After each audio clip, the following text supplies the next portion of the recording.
Hey guys, so I've got a couple of minutes and I haven't done a little car vlog thing in a while, but I actually have my camera with me today because I was doing some other stuff, and this is a whole nother type of close-up. I don't even know what direction to go right now. This is kind of it's a lot.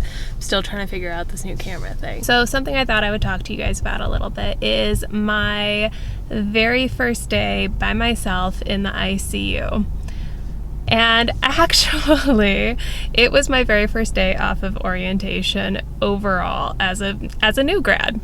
So I remember I was getting ready to go to work, and I was just so nervous. I don't know if any of you have ever experienced the kind of nervousness where you feel almost physically ill. You're nauseous, you can't eat, you feel like you might pass out.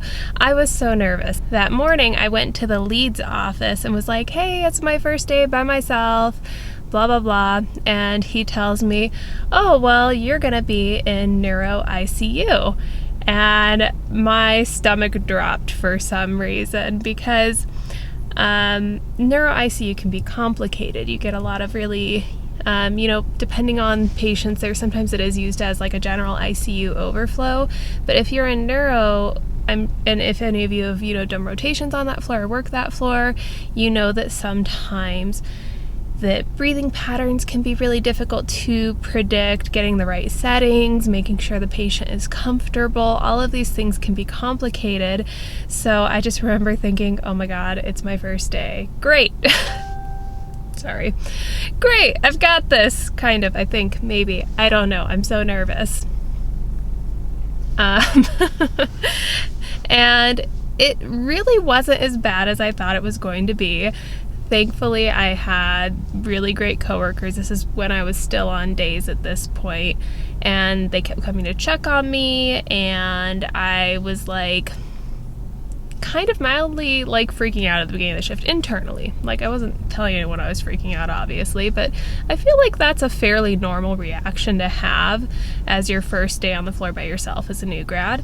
Thankfully, I had done most of my clinical rotations at this hospital, so I was pretty familiar with where things were at, codes, where to find things, and a lot of the therapists that work there already, so that made it a lot easier. So my first day, I had quite a few different types of extubations.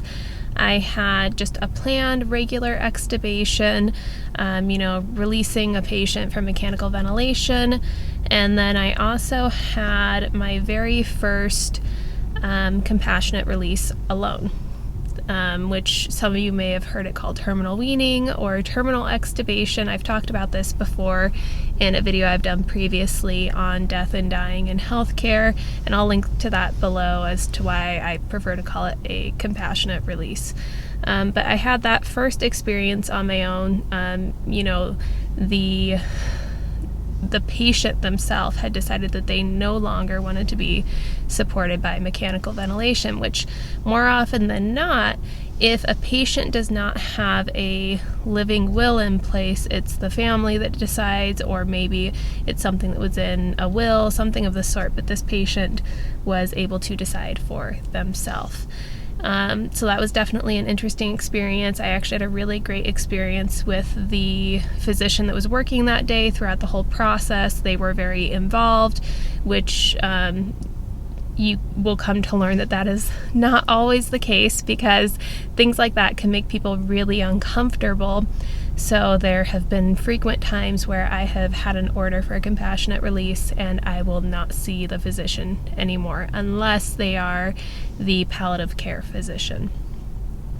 So I had an unusually good experience with that. The physician was there, they were very supportive, the nurse was very supportive, and the family was very supportive, and the patient was very relieved. The whole experience was just good, and that is, like I said, not always the case. I tend to be very lucky in that manner a lot of the time, where I hear some of these crazy stories and I don't always experience them like that, I guess. I'm sure I will at some point, because again, I haven't been doing this, years and years. I'm coming up on a year in August.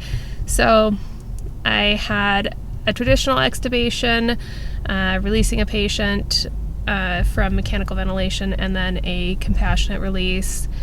Other than that, I think the whole day actually went pretty smoothly. I, got to know people on the unit. I stayed on my unit, and some of the RTs were kind of teasing me because I was like a little bit anxious and wanted to make sure that I was there in case anything happened because it was my first day. Because I remember thinking, oh great, it's my first day and one of my patients is going to self-extubate, or there's going to be a code, or something's going to happen. So I would get all of my rounds done, all of my work, and just kind of walk around, see what was going on, talk to the nurses, pop in and check on patients that were, aware and cognizant, and that I was able to make sure everything was okay with. But overall, first day was not as bad as I thought it was going to be. Now, I've had plenty of other days that were obviously not my first that were completely insane, that had I been a brand new grad, or had it been my first day, I have no idea how I would have handled it.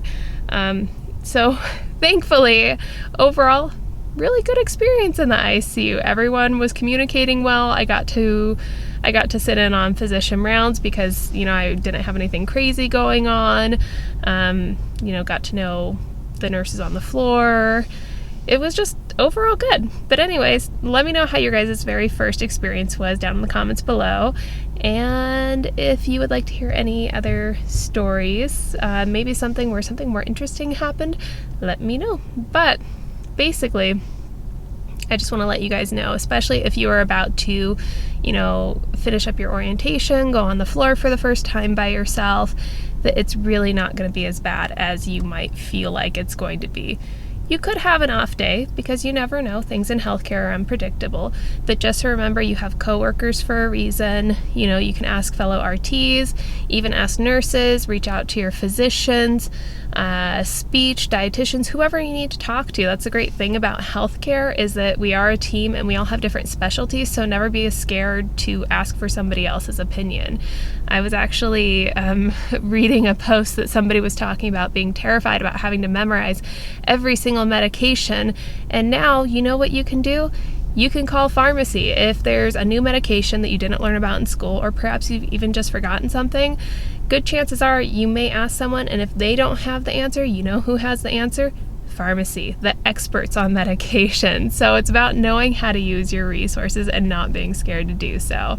But anyways, I guess, again, that's it, and I will talk to you guys next time.